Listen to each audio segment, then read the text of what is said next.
Imagine waking up one day to a world where clean water is worth more than gold, a day when turning on the tap is no longer an option. This might sound like science fiction or a far-fetched dystopian future, but it's becoming more real than we could have ever imagined. In 2025, we could be on the brink of one of the most severe water crises in human history, affecting millions around the world. So, what's really going on with our planet's water supply, and why aren't more people talking about it? Today, we're diving into the untold story of the 2025 global water crisis. This isn't just about climate change or droughts. It's about global politics, corporate power, hidden agendas, and some of the most pressing environmental issues that could reshape our way of life. So, stay tuned, because by the end of this video, you'll have a clearer picture of how serious things could get, and hopefully, what we can still do about it. To set the stage, let's start with some facts that might shock you. Right now, about 2 billion people live in regions where water scarcity is already a major issue. This includes some of the world's biggest cities, from Los Angeles to Cape Town, Mexico City to Chennai. But here's what's even more troubling. Studies by the UN indicate that by 2025, almost 2/3 of the world's population could be dealing with water scarcity at some level. That's a massive leap. It's not just about people not having enough to drink. It's about food, energy, health, and survival. You might be wondering, how did we get here so quickly? Well, several factors are playing into this crisis, each one compounding the effects of the others. The first is overpopulation. With our global population expected to surpass 8 billion soon, there's simply more demand for water than our natural resources can supply. Agriculture,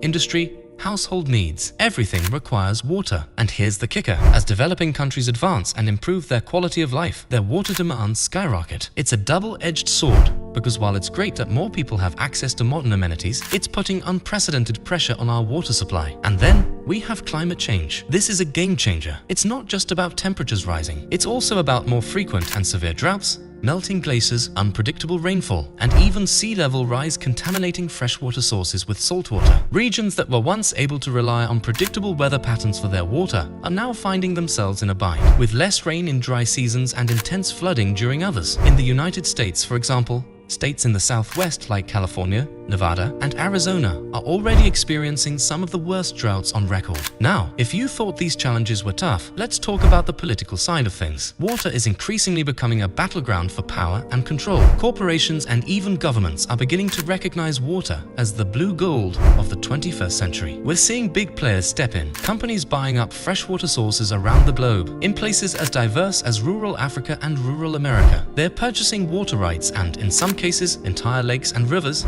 making them private property. Nestle, for example, is a name you may have heard associated with water rights controversies. Their philosophy has often been that water is a commodity, not a basic human right, a stance that has sparked intense debate globally. This corporate ownership of water resources is turning water into a product for profit, not a public resource. But that's not all. Some countries have begun to view water scarcity as a security threat, which makes sense, because when people don't have water, conflicts follow. We've seen this happen throughout history, and it's no different today. In fact, experts say future wars may be fought over water, not oil. Nations sharing river systems like the Nile, Indus, and Mekong are already grappling with tensions over water usage, and these disputes could escalate further as resources dwindle. For example, tensions between Egypt and Ethiopia over the Nile River's water flow have been making headlines for years. With both countries heavily reliant on the Nile, any changes to the river's flow impact millions of lives. Now imagine this scenario playing out in multiple regions across the world. Let's not forget one of the most overlooked contributors to the water crisis: pollution. Industrial waste, plastic, untreated sewage. Our water sources are being choked. In some regions, it's not a shortage of water, but rather a shortage of safe, clean water. We're talking about rivers where the pollution is so dense that it's dangerous even to touch the water, let alone drink it. And as regulations around industrial dumping loosen in certain countries, the quality of our freshwater continues to degrade. One area where this pollution problem is particularly noticeable is the issue of microplastics. Microplastics are tiny fragments of plastic,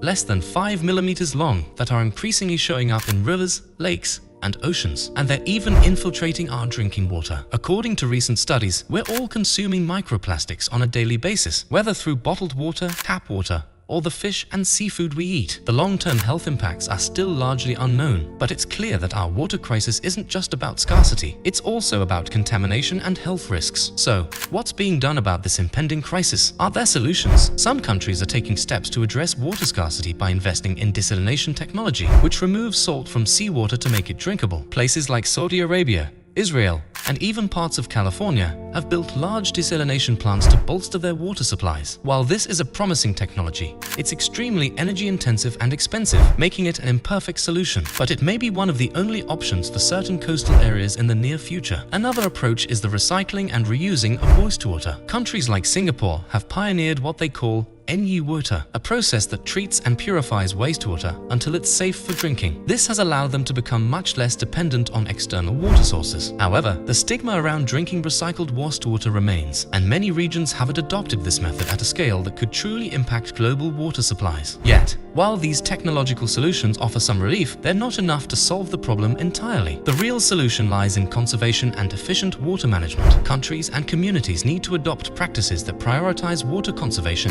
and reduce wastage, both at industrial and personal levels. This can include smarter irrigation practices, fixing infrastructure leaks, and even changing the crops we grow to those that require less water. In conclusion, the 2025 water crisis isn't just a far-off scenario. It's unfolding now, and the consequences are inching closer every day. Our actions over the next few years could determine whether we can avert the worst impacts of this crisis, or if we'll be facing an era where water scarcity is an unavoidable part of life. So, what can we do? It starts with awareness, understanding that water is not an infinite resource and treating it with the respect it deserves. This is a crisis that affects all of us, and it's one we'll have to tackle together. If we're vigilant and proactive, perhaps we can keep water as a public resource, accessible and safe for everyone. If not, we could find ourselves living in a world where water is a luxury only a few can afford. So, how do you think we should address the coming water crisis? Let's keep the conversation going in the comments. And if you found this video insightful, please like, subscribe, and share it with friends, because water is everyone's business. Thanks for watching, and stay tuned for more eye-opening insights into the challenges and solutions that lie ahead in our future.